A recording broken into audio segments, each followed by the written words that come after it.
This is Umar Ahmed for IFL TV in association with MTK Global.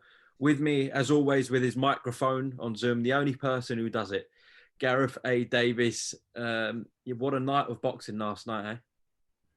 Yeah, it was fascinating again. We've had 2 weeks in a row and there have been loads of talking points.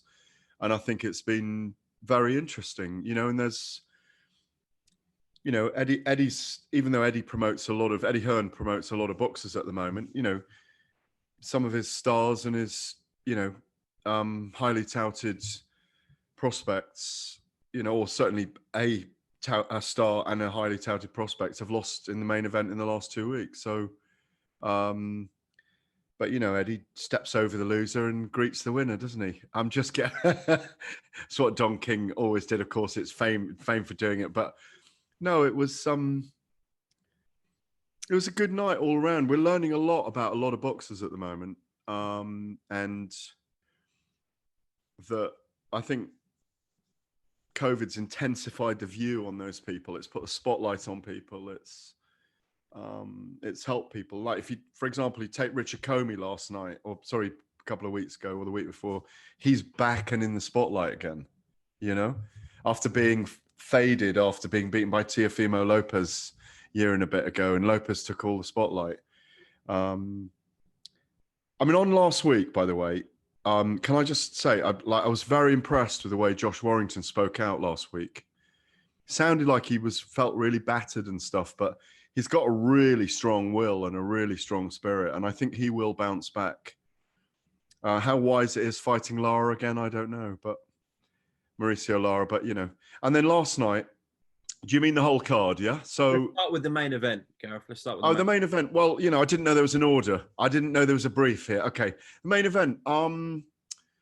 Josh Kelly's got a lot of work to do. There's a lot of aggressive, relentless fighters, as well as a lot of skillful fighters in the 147-pound division. And he's got to learn a manner of repelling them for longer than 4 or 5 or 6 rounds, with mesmerizing skill and footwork at times, and great counterpunching and angles and all those things. But,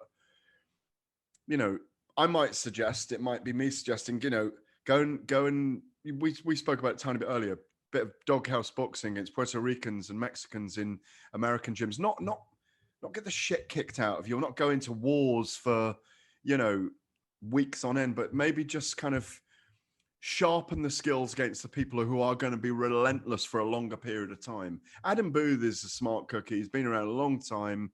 I go back in the day with him, with David Hay a long time ago, and George Groves and other fighters that Adam's, kind of trained or managed since. And Kelly's definitely smart, but because he was an Olympian, because he's got the looks and the charisma, and something great about Josh Kelly. He's lovely and he's eye-catching. We expected him to perhaps do a bit more last night, and he's clearly not ready for that kind of opponent.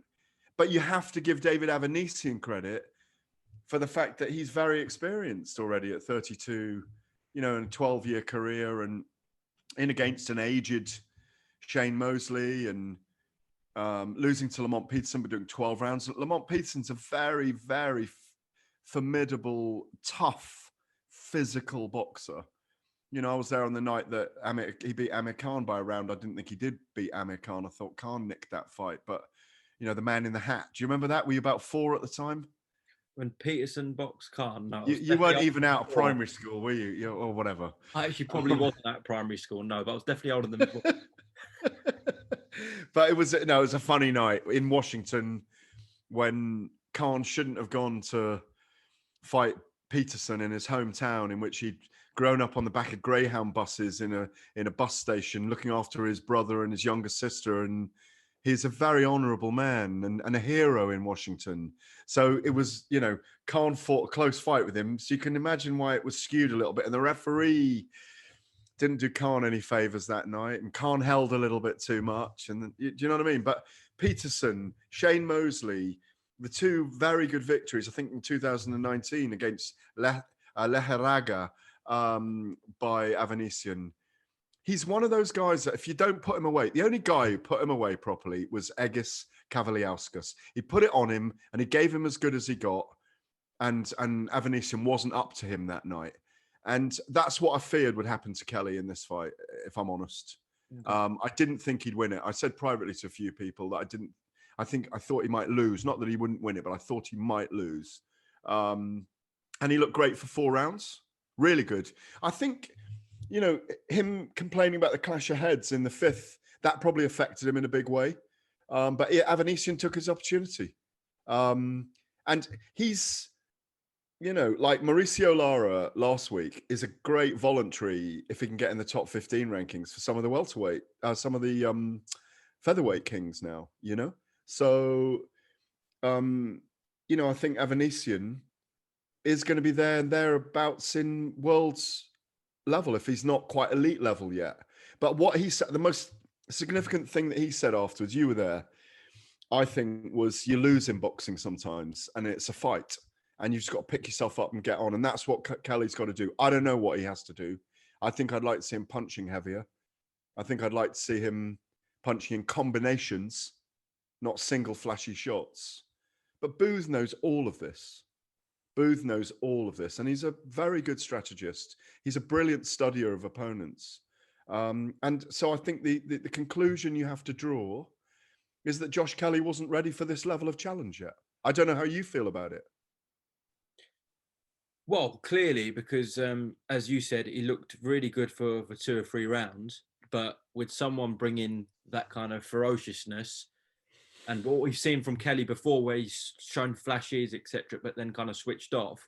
If you're in there with someone like David Avanesyan, who's going to bring where you really require that engine, it was too early. But then maybe this is going to allow them to concentrate on that more and focus on that more, and then he can really improve. It's his 12th professional fight. It was always exactly. It was always going to be bull versus a matador, And styles do make fights, and it had the ingredients of a really good fight, and it was a really good fight. It was a really good fight anyway. It was fascinating, frankly. And a loss is a learn, There's all my pithy quips for the day that are well worn in boxing, but he will learn from this. It's just a test of his spirit and his will now. But I mean, Conor Benn was there, and he was working on the broadcast, wasn't he? And he was saying that, it's a gut check now for Josh. How strong is Pretty Boy's will? How strong is his desire to get back up and come back and succeed? Probably very strong. He's been around it all his life. I don't know him intimately really well, but I know him well enough to know that he's a superb bloke, a great human being. And, you've got a real like for him as a fan. There's nothing to dislike about Josh Kelly. So he's got every opportunity to really prove himself. And sometimes this is the making of people. I thought Adam Booth threw the towel in very sagely, by the way. Good call. Yeah, good call. Good call. Look, I'll say this, and I hope I'm wrong, but those 5 rounds and I'm not saying Howard Foster should have stopped the fight the week before between Warrington and Lara, right? Who's that? None of your business, Gareth. Well, I want to know. I just want to know if it's George Foreman. No, it's definitely not George. It's definitely not George. It was just my alarm going off. You don't lie well. Anyway, but let's say Howard Foster had taken the decision to pull Warrington out in the 4th round last week. It might have been seen as really controversial, and we would definitely have had the rematch straight away so that Josh could prove himself.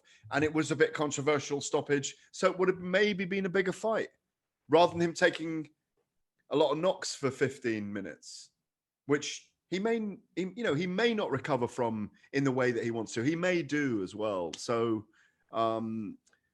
think just fights go in different routes, don't they? And outside of that, I thought Florian Marku, the Albanian kickboxer, mixed martial artist, showed his actual boxing skills last night very well against Ryland Charlton, who I thought would give him a little bit more trouble than he did. But, he made Charlton look like a novice, and Florian Marku didn't look good, on December the 12th on the undercard of Anthony Joshua and Kubrat Pulev, and he put his book right and he looked good. And, he did the right thing, called out Conor Benn afterwards, That's a good fight. I'd like to see those 2 fight. But I think Dalton Smith, last week looked really powerful as well. I know I'm talking about last week's card, but the reason I mentioned Dalton is Dalton Smith, Conor Benn. For me, those guys are coming to the fore as Eddie's young prospects in his stable now. And the others have got some work to do, you know. In terms of David Avanesyan, I think Carl Greaves and Neil Marsh were telling me last night it's got to be a world title now. Yeah, I mean, there's every opportunity he could get one. You know, he's very durable. I mean, the word you missed out, I'm not criticizing you at all, is relentless earlier. He's not just vicious, he's just so relentless. He's got an engine. He can fight. That guy can fight. Once he gets his hooks going and he's there, I just think he's dangerous, those winging hooks that he throws. And he's quite efficient with them. And he's not throwing them wildly, you know. He's not throwing them wildly when he's got you hurt. He's got a real eye and an appetite for the finish, you know. So I thought he did very, very well. And he's, again, a very likable man. And I loved the classiness of them all with each other afterwards. And I'm not sure if I told you last week, Umar, but Kid Galahad had actually personally, I found out, had personally contacted Josh Warrington and his team to make sure he was okay the next morning, you know? Yeah, classy. Because he wouldn't comment to me or you that afternoon, would he, on an interview? Very classy. And I thought there was the same classiness about those two men last night, you know, in the main event afterwards. Real classiness, you know? Well, we would never have found that out if you revealed that. And so Kid could have easily posted that, you know, him chatting to Josh, but it wasn't about that. Clearly. A personal friend of Josh Warrington contacted me privately to say Kid was one of the first on the phone to call him to get in contact. Says a lot about him. No, maybe not the phone, but a text message or whatever it was. He was one of the first to send his best wishes and to get well soon and come back. Nothing malarkey about it either. So, and it was from someone who knows both of them. So, and who works in the industry. So it was really good, I thought. Okay, Gareth, thank you for giving me your take on last night's event. Can I just say one other thing? Of course you can. Because we both got to go. I covered an Oscar Valdez fight with Scott Quigg in the pouring rain in Carson in March 2018, I think it was. Doing TalkSport commentary with Ray Beltran and Dominic Guinness under a plastic sheet because it was pissing with rain for the entire fight with Scott Quigg and Oscar Valdez again, which was a brilliant fight. Valdez had a broken jaw that night, I think it was. And God, he looked good. And he was trained by Manny Robles at the time. And, you know, I thought last night, his performance against Miguel Berchelt, 33 knockouts and 37 victories at super feather and Valdez stepping up from being a featherweight world champion. I thought he was brilliant last night. Got the guy down in the fourth. The other guy came back. Berchelt came back in the fight. A very formidable fighter. And I think Oscar Valdez, as a boxer, as a human being, and his message are worth listening to. You know, if you're watching this and you haven't seen videos with Oscar Valdez or you haven't seen his post-fight interview from last night, have a look at it. He's one of the boxers in the world at the moment who I think is the proper nuts, because he's got everything right. He's plant-based. He's everyone's fucking plant-based in California, aren't they? You know, no, but do you know what I mean? Yeah, like everyone's into plant-based, and good for them. They can get all their protein. They don't need it from meat. But he's just a fucking savvy human being. And he's right at the peak of his powers. And he is going to be awesome to watch in every single fight that he has. You know, he's got this farm with 20 animals on it, different types of animals, and the alligator called Steve or something. Massive, I think it's Steve. You know, he's a massive fan of wildlife programs and top bloke. Go and have a look at it. Well, it was some ending that Valdez Berchelt fight. Listen, Gareth, appreciate your time, and we will have another catch up soon, I'm sure. Okay, take care. Have a great evening. See you later.